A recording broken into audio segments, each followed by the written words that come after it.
খুবই সহজে স্পেশাল আলুর দমের একটা রেসিপি শেয়ার করছি। রুটি, পরোটা কিংবা ভাত সবকিছুর সাথেই দুর্দান্ত লাগে এই আলুর দম। রান্না করাটাও খুবই সহজ। চুলায় তেল গরম করে সেদ্ধ করা আলুগুলোকে সামান্য পরিমাণ লবণ দিয়ে লালচে করে ভেজে নিব। এরপর আলুগুলোকে তুলে নিয়ে সেম তেলেই আমি দিয়ে দিব শুকনো মরিচ, তেজপাতা, এলাচ, দারুচিনি আর লবঙ্গ। একটু ভাজবো।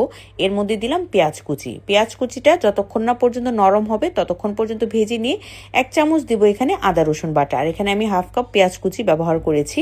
এবার অল্প পরিমাণ পানি দিয়ে এখানে দিব কালারের জন্য লাল মরিচের গুঁড়া, সেই সাথে দিব ধনিয়ার গুঁড়া, অল্প পরিমাণ হলুদের গুঁড়া। এখানে আমি কাশ্মীরি মরিচের গুঁড়াটা ব্যবহার করেছি। স্বাদ মতো লবণ দিয়ে মশলাটা ভালো করে কষিয়ে নিয়ে 2টো টমেটো মিহি করে কুচি করে নিয়ে দিয়ে দিলাম। এবার ভেজে রাখা আলুগুলো দিয়ে ভালো করে সবকিছু একত্রে মিক্সিং করে নিচ্ছি। এভাবে রান্না করেছি প্রায় 5 মিনিটের মতন। এখানে 4 টেবিল চামচ পরিমাণ টক দই আমি ভালো করে ফেটিয়ে নিয়ে এর মধ্যে দিয়ে দিলাম। মিক্সিং করে চুলা হিটটা মিডিয়াম টু লোতে রেখে রান্না করব প্রায় 10 মিনিটের মতো। 1-2টা আলু এরকম ভেঙে দিব, এতে করে কিন্তু খাওয়ার টেস্ট বেড়ে যায়। এবার দিব এখানে সামান্য পরিমাণ চিনি, এটা দিতে ভুলবেন না, চিনি দিলে ব্যালেন্সটা ভালো আসে স্বাদের। এবার যখন এরকম মাখো মাখো হয়ে যাবে এর মধ্যে দিব কিছুটা পরিমাণ পেঁয়াজ কলি।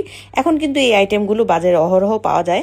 তারপর এটাকে একটু দমে বসিয়ে রাখবো 5 মিনিটের মতন। নামানোর আগে ভাজা জিরার গুঁড়ি দিয়ে নাড়াচাড়া করে মিশিয়ে নিলেই মজার আলুর দম একেবারেই রেডি। এটা আপনি রুটি বলেন, ভাত বলেন, পরোটা বলেন সব কিছুর সাথেই খেতে ভালো লাগে। আর আমিও চেষ্টা করেছি রান্নাটা আপনাদের সাথে সহজভাবে শেয়ার করতে। ভিডিওটা ভালো লাগলে